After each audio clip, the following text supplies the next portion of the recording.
Class 10th के सारे बच्चे ध्यान दें। आज साइंस के कुछ ऑब्जेक्टिव प्रश्न पर मैं काम कर रहा हूं जो कि इंपॉर्टेंट प्रश्न है। ध्यान दीजिएगा, हर एक प्रश्न को सेट कीजिए कैसे बनेगा। प्रश्न संख्या 1 ऑब्जेक्टिव कर रहा है कि एक गोलीय दर्पण का परावर्तक पृष्ठ की वृत्ताकार सीमा रेखा का व्यास क्या कहलाता है। ये बराबर ये प्रश्न बिहार बोर्ड पूछती है, ठीक है ना। तो इसका आंसर होगा डी नंबर, मतलब गोलीय दर्पण के परावर्तक पृष्ठ के वृत्ताकार सीमा रेखा का व्यास उस गोलीय दर्पण का द्वारक कहलाता है। याद रखिएगा सब कोई।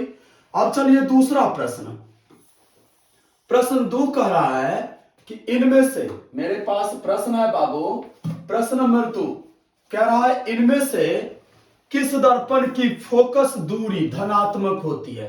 तो बाबू उत्तल दर्पण जो है ना, इसकी फोकस दूरी क्या हो जाती है, धनात्मक। किस दर्पण की फोकस दूरी धनात्मक होती है, उत्तल दर्पण की।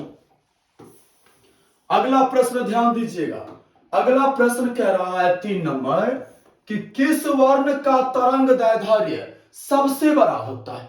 तो सबसे बड़ा तरंग दैर्ध्य होता है लाल रंग का। बात समझ गए। अगला प्रश्न, प्रश्न कर रहा है किसी वस्तु का प्रतिबिंब आंख के किस भाग पर बनता है। तो वस्तु का प्रतिबिंब जो है ना, आंख के रेटिना पर बनता है।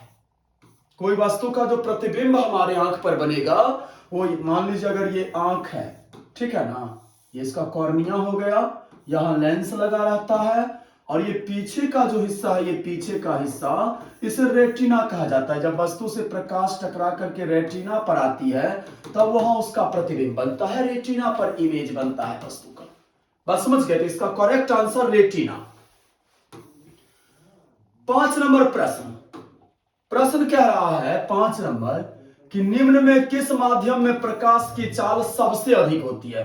तो प्रकाश की चाल सबसे अधिक होती है निर्वात में। किसमें होती है सबसे अधिक, निर्वात में। बात समझ गए। 6 नंबर प्रश्न कह रहा है बाबू, 6 नंबर कि दूरदृष्टि वाला नेत्र साफ साफ देख सकता है। तो याद रखिएगा, जिस व्यक्ति के आंख में दूरदृष्टि दोष है वह दूर की वस्तु को साफ साफ देखेगा। ये थोड़ा उल्टा होता है, निकट दृष्टि दोष में निकट वाले वस्तु को साफ साफ देखेगा और दूर दृष्टि दोष में दूर वाले वस्तु को साफ साफ देखेगा। तो इस हिसाब से इसका करेक्ट आंसर भी, अगर ये प्रश्न बिहार बोर्ड पूछे तो आंसर आप लोग क्या लगाओगे, बी नंबर। 7 नंबर प्रश्न ध्यान दीजिए, प्रश्न संख्या 7 कह रहा है एक अभिसारी किरण पुंज समतल दर्पण पर आपतित होता है। ये मान लीजिए समतल दर्पण है, इस पर एक अभिसारी किरण पुंज आपतित हो रहा है। तो क्या होगा बाबू, वो फिर से जब वो परावर्तित होगा ना, उसे भी मैं अभिसारी किरण पुंज ही कहूंगा, अपसारी नहीं। इसका करेक्ट आंसर हो गया अभिसारी। ठीक है। 8 नंबर प्रश्न, प्रश्न कर रहा है यदि एक प्रिज्म से एक वर्णी किरण गुजरे। एक वर्णी कहने का मतलब एक वर्ण, एक रंग का किरण। बात समझे। तो इसका क्या नहीं होगा बाबू, वर्ण विक्षेपण नहीं होगा, अपवर्तन होगा, विचलन भी होगा, लेकिन वर्ण विक्षेपण नहीं होगा। करेक्ट आंसर हो गया सी नंबर। बात समझ गए ना, ये आंसर नहीं हुआ, ये आंसर नहीं हुआ, इसका करेक्ट आंसर कौन सा हो गया, सी नंबर, वर्ण विक्षेपण। क्योंकि वर्ण विक्षेपण क्या होता है, प्रकाश की किरण जब किसी प्रिज्म से गुजरती है, श्वेत प्रकाश, तो अवयवी रंगों में टूट जाती है, इसे हम वर्ण विक्षेपण कहेंगे। और प्रश्न कर रहा है हमारा वर्ण है एक वर्ण, तो वो तो अवयवी में टूटेगा नहीं, क्योंकि वो तो खुद एक ही वर्ण से मिलकर बना है ना, तो इसलिए वर्ण विक्षेपण नहीं होगा। अगला प्रश्न 9 नंबर, 9 क्या कर रहा है, वायु में कांच के उत्तल लेंस की वायु में शक्ति होती है। तो मोटा मोटी बस ये समझिए कि उत्तल लेंस की शक्ति होती है धनात्मक। कैसी शक्ति होती है उत्तल लेंस की, 1 सेकेंड, उत्तल लेंस है ना, मैं थोड़ा मिस किया हूं, उत्तल लेंस की शक्ति ऋणात्मक होती है। ध्यान दीजिएगा, उत्तल लेंस की शक्ति क्या होगी, ऋणात्मक, क्योंकि ये उत्तल लेंस है ना, इसका मुख्य फोकस होता है दाहिना तरफ और इस साइड माइनस होता है, इस साइड प्लस होता है, तो ऋणात्मक होती है। बात समझ गए। 10 नंबर प्रश्न क्या कह रहा है, जल की एक गोलीय बूंद में व्यास के अनुदिश आपतित किरण का कितनी बार अपवर्तन होगा? तो 2 बार। ठीक है ना, इसका आंसर 2 हो गया। अगला प्रश्न है, स्विच लगाए जाते हैं। हम लोग भी अपने घरेलू विद्युत परिपथ में स्विच का व्यवहार करते हैं। किसी भी एप्लियंस से पहले स्विच देते हैं ना, तो स्विच हमेशा गर्म तार में लगाया जाता है। बात समझ गए? स्विच हमेशा किस तार में लगाते हैं? गर्म तार में। 12 नंबर प्रश्न क्या कर रहा है? प्रश्न कर रहा है, जूल प्रति कूलम्ब को क्या कहते हैं? विभवांतर का जो एसआई यूनिट होता है उसे मैं जूल प्रति कूलम्ब कहता हूं। तो इसका आंसर हो गया वोल्ट। वोल्ट को मैं जूल प्रति कूलम्ब बोलूंगा। अगला प्रश्न 13 नंबर, प्रश्न संख्या 13 कह रहा है, चुंबकीय क्षेत्र का एसआई मात्रक टेस्ला होता है। याद रखिएगा, चुंबकीय क्षेत्र का एसआई मात्रक क्या होता है? टेस्ला। अगला प्रश्न करा, विद्युत घंटी विद्युत धारा के किस प्रभाव पर कार्य करती है? तो चुंबकीय प्रभाव पर। विद्युत घंटी विद्युत धारा के चुंबकीय प्रभाव पर कार्य करती है। 15 नंबर प्रश्न, गौर से सुनिए क्या करा, डायनेमो बदलता है। डायनेमो क्या चीज करता है बताओ आप? तो डायनेमो का काम है विद्युत ऊर्जा को यांत्रिक ऊर्जा में कन्वर्ट कर देना। देन इसका करेक्ट आंसर डी हो गया। डायनेमो क्या करती है? विद्युत ऊर्जा को यांत्रिक ऊर्जा में कन्वर्ट करती है। अगला प्रश्न कह रहा है, अपवर्तनांक का रंग। ध्यान दीजिए, प्रश्न कह रहा है अपवर्तनांक का रंग निर्भर करना कहलाता है वर्ण विक्षेपण। क्योंकि अपवर्तनांक का रंग जो है ना वर्ण विक्षेपण पर डिपेंड करता है। ठीक है। 17 नंबर प्रश्न है, प्रश्न क्या करा, एक मोटर कार के पश्चदर्शी दर्पण में बना प्रतिबिंब होता है। देखिए, मोटर कार के पीछे देखने वाले जो दर्पण होते हैं ना, ऑलरेडी वो वस्तु से छोटा होते हैं। क्या होते हैं? वो वस्तु से छोटा होते हैं। 18 नंबर प्रश्न, प्रश्न क्या कह रहा है, एक विद्युत सेल से धारा प्राप्त करने पर इसके सिरों के बीच का विभवांतर का मान क्या होना चाहिए?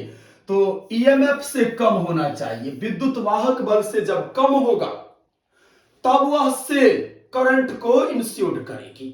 बात समझ गए ना? इसका करेक्ट आंसर क्या हो गया? विद्युत वाहक बल से कम। अगला 19 नंबर प्रश्न कह रहा है बाबू कि एक अवतल दर्पण, ध्यान दीजिएगा 19 नंबर, एक अवतल दर्पण के ध्रुव एवं फोकस के ठीक मध्य स्थित बिंब के लिए आवर्धन होगा। ध्यान दीजिए, ये अवतल दर्पण है बाबू और ये इसका ध्रुव हो गया, ये फोकस। अगर वस्तु यहां पर है, ध्यान दीजिए,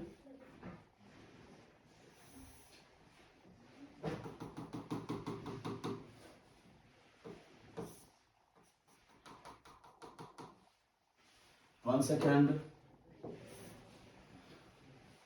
हाँ देखिए, ध्यान दीजिए, सवाल वैसे समझिए। एक अवतल दर्पण के ध्रुव एवं फोकस के ठीक मध्य स्थित कोई वस्तु है तो उसका आवर्धन क्या होगा? जब वस्तु यहां पर रहेगी ना, एफ और ओ पी के बीच में, बात समझ गए ना, एफ और पी के बीच में जब वस्तु रहेगी, ये ए बी वस्तु, ऑटोमेटिक है इसका प्रतिबिंब इस साइड बनेगा। ठीक है। और इधर आभासी प्रतिबिंब होगा और वस्तु से बड़ा होगा। जब ये वस्तु से बड़ा प्रतिबिंब होगा तो ये तो ऑप्शन नहीं होगा, ये भी ऑप्शन नहीं होगा, या तो ये होगा, बात समझ गए ना, या इनमें से कोई नहीं होगा। इनमें से कोई नहीं भी इसलिए होगा क्योंकि इसका तो फिक्स माप हमें पता नहीं है, क्योंकि वस्तु का माप पता रहेगा तब ना भाई हम इसका माप पता करेंगे। बात समझ रहे हैं ना? चलिए 20 नंबर प्रश्न क्या कह रहा है, जीवाश्म ईंधन के जलने से, अगर कोई जीवाश्म ईंधन जलती है तो जीवाश्म ईंधन के जलने से किनके ऑक्साइड उत्पन्न होते हैं? तो बाबू सल्फर के ऑक्साइड उत्पन्न हो सकते हैं, नाइट्रोजन के ऑक्साइड उत्पन्न हो सकते हैं, कार्बन के ऑक्साइड, माने इनमें से सभी करेक्ट आंसर। अगर कोई जीवाश्म ईंधन को आप जलाते हैं ना तो इस तीनों के ऑक्साइड उत्पन्न हो सकते हैं। अगला प्रश्न करा, वैद्युत प्रतिरोधकता, इसका ऐसा यूनिट क्या है? तो वैद्युत प्रतिरोधकता का ऐसा यूनिट होता है ओम मीटर। याद रखिएगा आप लोग, बात समझ गए? 22 नंबर प्रश्न, प्रश्न संख्या 22 कह रहा है, जो चुंबकीय फ्लक्स में परिवर्तन के दर का SI मात्रक वेबर होता है। चुंबकीय फ्लक्स में परिवर्तन के दर का SI मात्रक को हम क्या कहते हैं? वेबर। 23 नंबर प्रश्न ध्यान दीजिए। प्रश्न संख्या 23 क्या कह रहा है? समांग माध्यम में प्रकाश गमन करता है बाबू सरल रेखा में। अगर कोई समांगी माध्यम है तो उसमें प्रकाश कैसे गमन करेगा? सरल रेखा में, सीधी रेखा में गमन करेगा।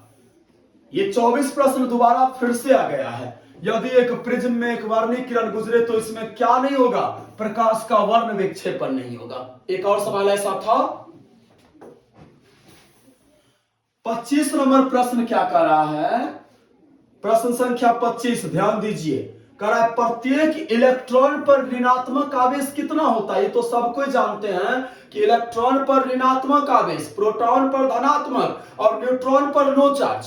बस समझे ना? एक इलेक्ट्रॉन पर इतना आवेश होता है 1.6 गुने 10 के पावर -19 कूलम। ठीक है। अगला प्रश्न क्या कर रहा है?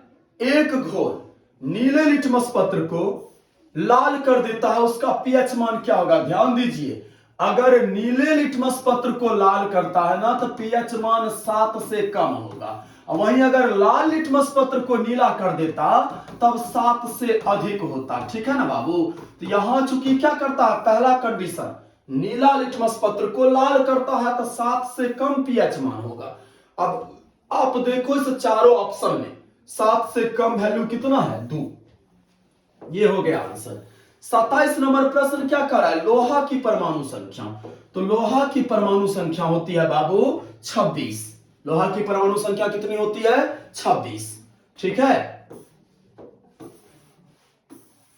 अगला 28 नंबर प्रश्न क्या कर रहा है? सल्फर के परमाणु के बाह्यतम कक्षा में कितने इलेक्ट्रॉन होते हैं? तो सल्फर के परमाणु के बाह्यतम कक्षा में 4 इलेक्ट्रॉन होते हैं। 29 नंबर प्रश्न, प्रश्न संख्या 29 कह रहा है बाबू एल्युमिनियम पर मोटी ऑक्साइड की परत बनाने की प्रक्रिया कहलाती है। एल्युमिनियम के ऊपर में जो ऑक्साइड बनती है वो बेसिकली एल्युमिनियम को संक्षारण होने से रोकती है और उस परत को मैं क्या कहता हूं? एनोडीकरण।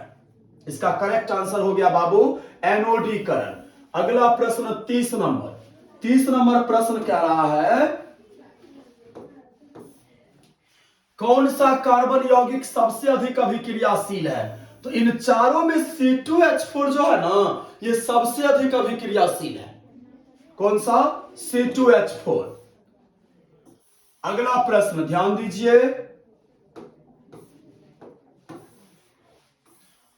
31 नंबर प्रश्न, प्रश्न कह रहा है विरंजक चूर्ण का रासायनिक सूत्र क्या होता है? तो CaOCl2 यह है विरंजक चूर्ण का रासायनिक सूत्र। Then B is a correct answer.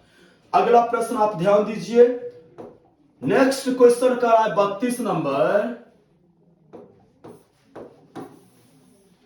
रासायनिक अभिक्रिया में भाग लेने वाले पदार्थ को क्या कहते हैं? तो रासायनिक अभिक्रिया में जो भाग लेगा उसे अभिकारक कहेंगे, जो बनेगा उसे उत्पाद कहेंगे। तो यहां तो चूंकि सवाल कर रहा है भाग लेने वाले पदार्थ को क्या कहते हैं, आंसर करेक्ट हो गया अभिकारक।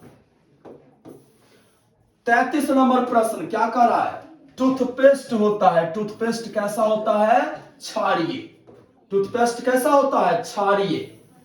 याद रखिएगा। 34 नंबर प्रश्न, 34 कह रहा है कि निम्न में कौन कार्बोक्सिल समूह है? तो ये हो गया कार्बोक्सिल, डिटो COOH। उससे अगला किसके कारण अम्ल वर्षा होती है? याद रखिएगा अम्ल वर्षा होने का मेन कारण है SO2। ठीक है, SO2 सल्फर के ऑक्साइड के कारण क्या होता है बउआ? अम्ल वर्षा होता है। 36 नंबर प्रश्न ध्यान दीजिए। कह रहा है निकेल की परमाणु संख्या। 36 नंबर क्वेश्चन कह रहा है निकेल की परमाणु संख्या। तो निकेल की परमाणु संख्या कितनी होती है? 28 होती है।